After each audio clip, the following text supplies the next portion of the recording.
Cuando escuchamos la palabra gnosis y se hace notar que su raíz la ubica como un conocimiento, resulta obvio pensar que como conocimiento puede ser adquirida por medio del aprendizaje y asimilada como una guía de liberación. Los falsos gnósticos lo saben y lo aprovechan asegurando poseer tal conocimiento al que ubican como arcano, y al que el viria perdido solo tendrá acceso mediante el cumplimiento de los preceptos que esos supuestos gnósticos le presenten.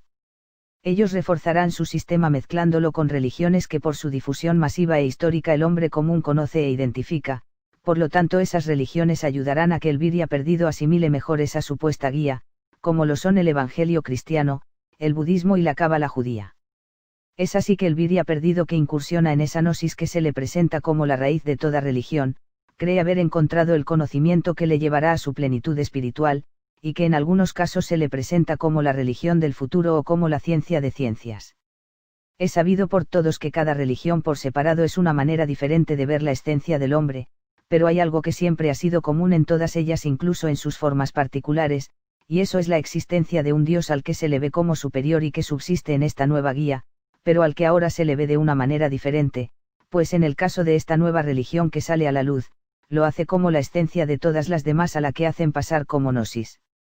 En la que el Dios demiúrgico se presenta ahora como el conocimiento que las diferentes religiones poseen en sus místicas primordiales, y se le ubica en el interior de cada persona como sustentadora de Dios en su conocimiento supremo. Al que según esa guía se puede acceder sin los paradigmas que presentan las religiones comunes. Esa supuesta gnosis solo hace de un engaño diverso, un engaño unificado, que busca hacer que el viria perdido acceda a ella creyendo que ha llegado a la respuesta que buscaba, y que no encontraba en las religiones debido a sus diferentes formas de ver a Dios.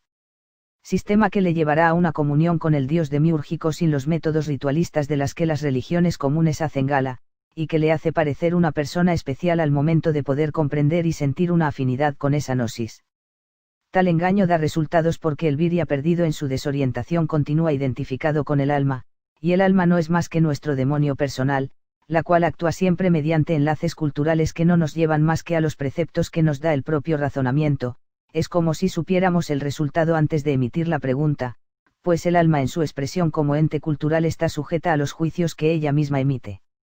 Es así que el viria perdido no se dará cuenta de que tal gnosis no la ha experimentado, sino que como todo sistema de creencias le ha sido implantada como un mero sensacionalismo, que por habérsele presentado como un planteamiento que engloba todo lo que como hombre es capaz de proyectar, es decir, el arte, la filosofía, la mística y la ciencia, verá así a esa gnosis como superior a todo lo que él había conocido, siendo su curiosidad y sed de conocimiento, los verdaderos factores que lo han llevado a profesarla con el fin de superarse, pero tal superación al partir desde una perspectiva, solo dará como resultado la perfección de esa perspectiva y no estará liberando su esencia, sino que la estará sometiendo aún más a la ilusión que le dan sus propios paradigmas. De esa manera no será el espíritu el que se verá reflejado en vías de su liberación, sino será su alma la que encuentre afinidad, pues como viria perdido su yo aún se encuentra identificado con su conciencia. Vemos con ello que el viria se ha obstruido a sí mismo todo principio de liberación y experimentación gnóstica, cambiándola por un placebo dado como efectivo por su propia conciencia. Es como si el carcelero en lugar de liberarte te mostrara un álbum en el que se aprecian fotos que el propio carcelero asegura son del exterior. Mas el conocimiento que la gnosis verdadera conlleva no es aquel que le revela los misterios del universo, o que lleva al sujeto a un estado de gracia que le funde con la creación.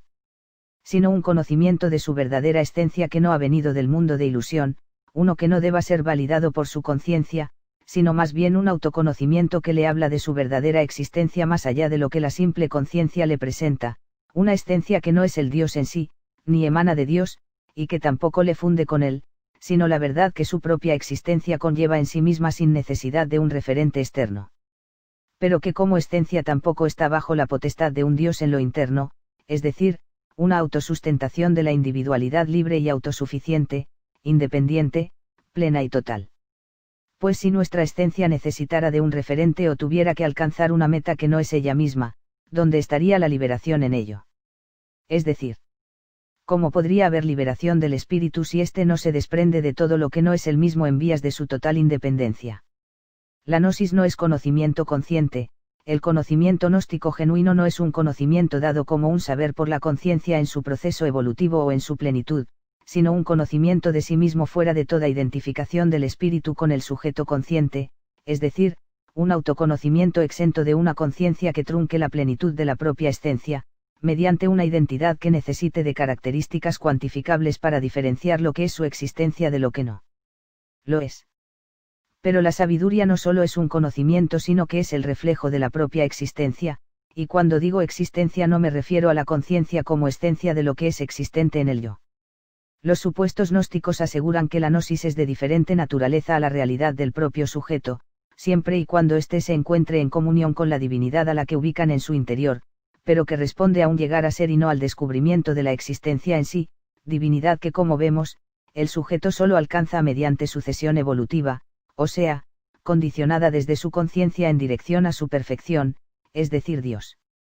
Por ello en las falsas gnosis se dice que todo hombre puede tener acceso a la gnosis profese la religión que profese, justificando que todas las religiones tienen un común denominador al cual todo hombre justo llegará tarde o temprano desde su propia religión, poniendo erróneamente a la gnosis como la raíz que amalgama todo el conocimiento de las religiones, bloqueando con todo ello cualquier posibilidad de discernimiento que el viria presente y que le adormece su origen espiritual, origen que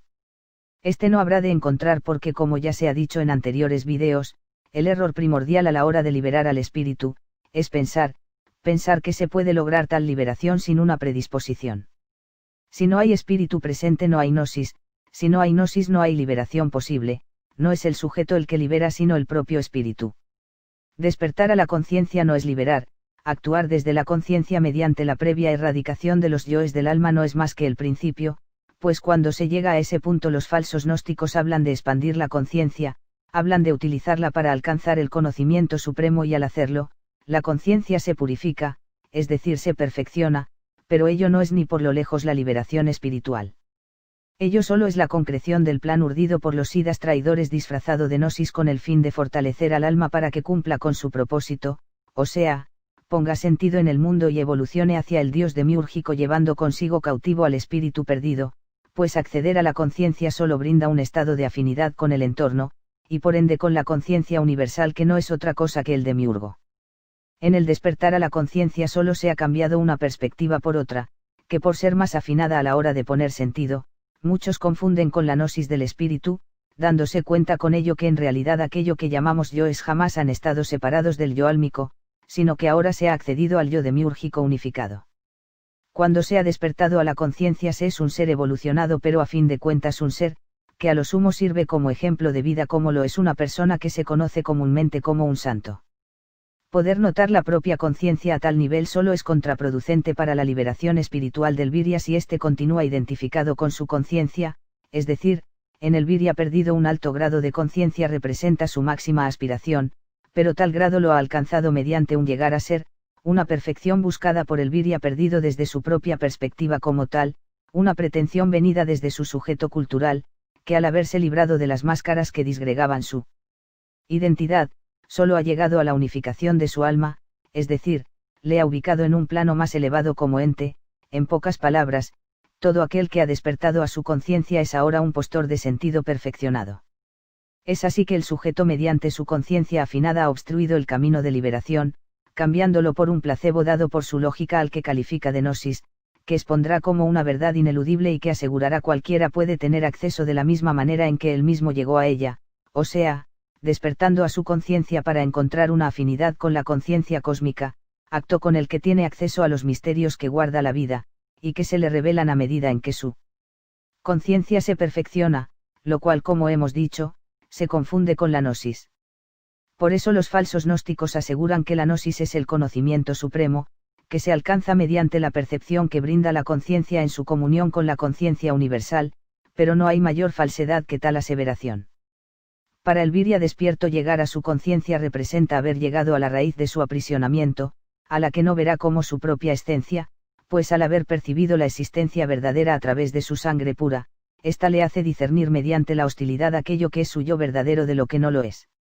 Notando así a la conciencia como un impedimento más para alcanzar las autoiniciaciones que le habrán de liberar.